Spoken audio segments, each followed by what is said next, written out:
ने आपको भारी समर्थन किया। अब आपकी पहली विकास योजना क्या होगी और इसे आप कब तक जमीन पर उतारेंगे? देखिए, दरौदा की जनता को सबसे पहले आपके चैनल के द्वारा दरौदा के जो भी सम्मानित मतदाता हैं, अभिभावक हैं, जो भी सम्मानित लोग हैं, सबको मेरा आभार है, प्रणाम है, नमस्कार है।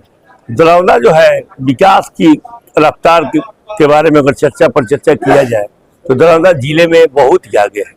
वहाँ बेसिक जो बुनियादी सुविधा होता है वो लगभग 90% खत्म हो गया है।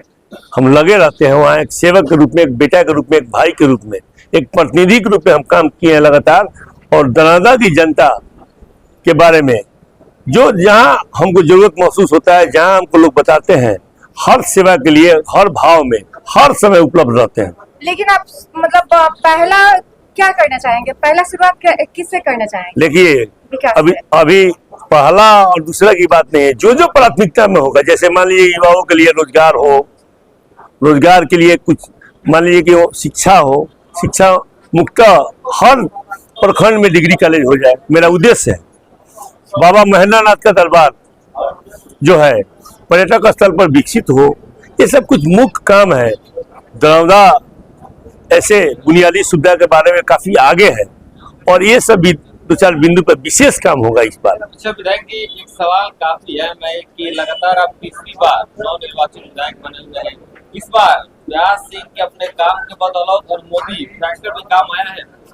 देखिए, हम आपको बता रहे हैं, दरौदा जो है अगर देखा जाए तो जिले में सबसे अच्छा है। वहाँ की जनता जो काफी समझदार है, काफी नरेंद्र मोदी और नीतीश कुमार के कामों पे अपने प्रतिनिधि, अपने बेटा, अपने भाई, अपने सेवक के रूप में हमेशा रहने वाले व्यास के विकास पे वो लोग अटूट विश्वास करके फिर से एक बड़ा सा जीत हासिल किया है। उसके लिए धन्यवाद देते हैं हम दरौदा की जनता को। जनता ने जो आप पर विश्वास जताया है, इस विश्वास को आगे किस तरह से आप कायम रखेंगे? क्या रणनीति होगी इस बार? कोई रणनीति नहीं है। जैसे एक सेवक, एक बेटा, एक भाई के रूप में हर सुख दुख में, सुख दुख के साथी के रूप में जैसे रहे वैसे रहेंगे।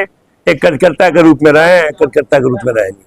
अच्छा, दरौदा में बेरोजगारी और युवाओं का पलायन पुरानी समस्या हुई है, तो इस पर आप स्टूडेंट के लिए कौन से ठोस कदम उठाना चाहेंगे? देखिए, कहीं बिहार में बेरोजगारी का दर जो है आप देख लीजिए कि कितना गिर गया है, कितना कम हो गया है पहले की अपेक्षा।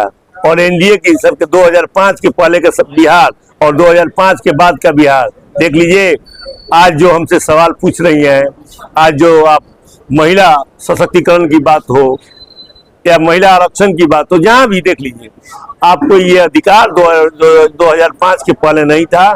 जंगल राज बिहार की जनता फिर से कायम नहीं होने देंगे और रोजगार के प्रति सरकार और उनका प्रतिनिधि और जो भी एनडीए के सिपाही हैं, सब लोग जागरूक है, तत्पर है और हमेशा से ही जागरूक रहे हैं और रहेंगे। मतलब आप दरौदा में कुछ स्टूडेंट के लिए कुछ खास करना चाहेंगे इस बार, क्योंकि आप दूसरी बार ये जीते हुए हैं?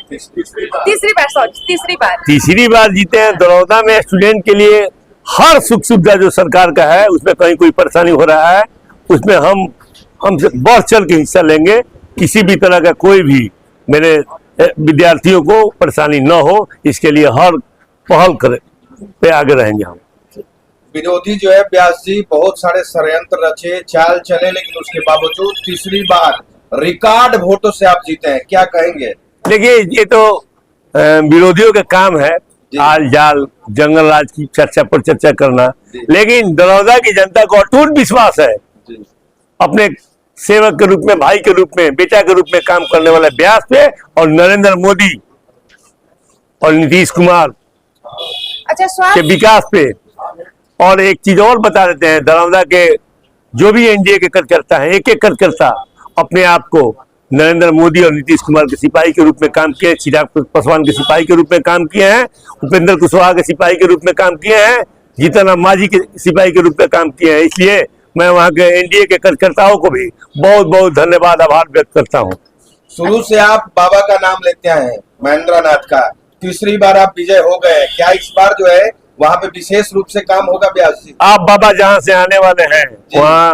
वहाँ आदि अनादि से कई दशकों से जी जंगली बाबा का तो स्थान था। जी, जी। उस स्थान का चर्चा पर चर्चा कर लीजिए। जी हम मेरे प्रतिनिधि होने के पहले, सेवक होने के पहले उस जंगली बाबा का स्थान का क्या स्थिति था, और आज अपने गांव का ही देख लीजिए। जो व्यास कहता है वो करता है।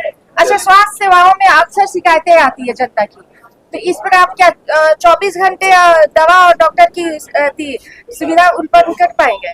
है, सरकार को ऑलरेडी पहले से सुविधा है। लेकिन कहीं भी देखिए, कहने के लिए कोई कह सकता है, विरोधी कहेंगे, लेकिन व्यक्तिगत बताएं, चिन्हित करके बताएं, इस अस्पताल में इस डॉक्टर ने ये परेशानी किया है, यहाँ ड्यूटी नहीं कर रहे हैं, डॉक्टर नहीं है, दवा नहीं है, उसको चिन्हित करके बताइए, फिर हम जरूर पहल करेंगे।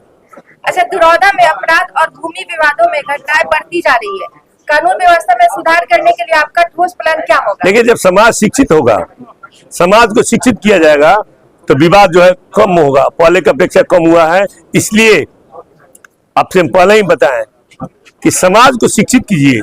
समाज शिक्षित होगा, खुद रोजगार पैदा करेगा और खुद मजबूत होगा, और समाज, परिवार और टोला मोहल्ला, गांव, प्रखंड, बिहार, देश को विकसित करेगा। इसलिए शिक्षा के बहुत जरूरी है, हर प्रखंड में डिग्री कॉलेज हो जाए, यही मेरा प्रयास रहेगा। अति विशेष हो या दरौदा का एक एक कार्यकर्ता हो, या जिला का हो, या बिहार का हो, कहीं का हो, मेरे लिए हम एक सेवक के रूप में, एक बेटा के रूप में, एक भाई के रूप में, एक प्रतिनिधि के रूप में काम किए और आगे भी करते रहेंगे। सबका स्वागत है मेरे पास, चुनाव के दौरान सब लोग मेरे हैं। अच्छा, चुनाव के दौरान आपने भ्रष्टाचार और दलाल खत्म करने की बात कही थी, आप कब से शुरुआत करेंगे? देखिए, कहाँ भ्रष्टाचार, हम तो बोले हैं कि बताइए कहीं। व्यक्तिगत कहना, आरोप लगाना, आरोप गठित होना, आरोप लगाना, दोनों में दो चीज होता है। कोई कहता है कि यहाँ पैसा लिया जाता है, तो बताइए भाई कौन लिया आपसे, हम उस पर जरूर पहल करेंगे, उसको उचित कार्रवाई करवाएंगे। सरकार का जो संविधान के अनुसार संवैधानिक जो कार्रवाई होगा वो कार्रवाई करवाएंगे, लेकिन बताएं तो उसका साक्ष्य भी तो होना चाहिए, प्रमाण प्रमाणिकता के साथ बताएं कोई।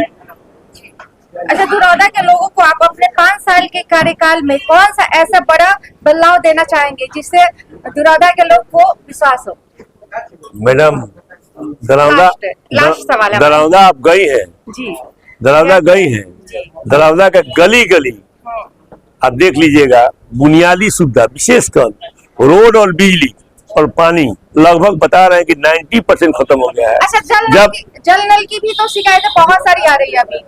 हम तो बताया कि 90% खत्म हो गया है। कुछ शिकायत है, उसके लिए एजेंसी जो है तय हो गया है, सरकार ने एजेंसी तय कर दिया है, प्रशासन ने एजेंसी तय कर दिया है, उसके तहत काम शुरू भी हो गया है। कहीं शुरू नहीं हुआ है वो भी शुरू हो जाएगा। एक भी जल नल की कहीं समस्या नहीं रहेगी।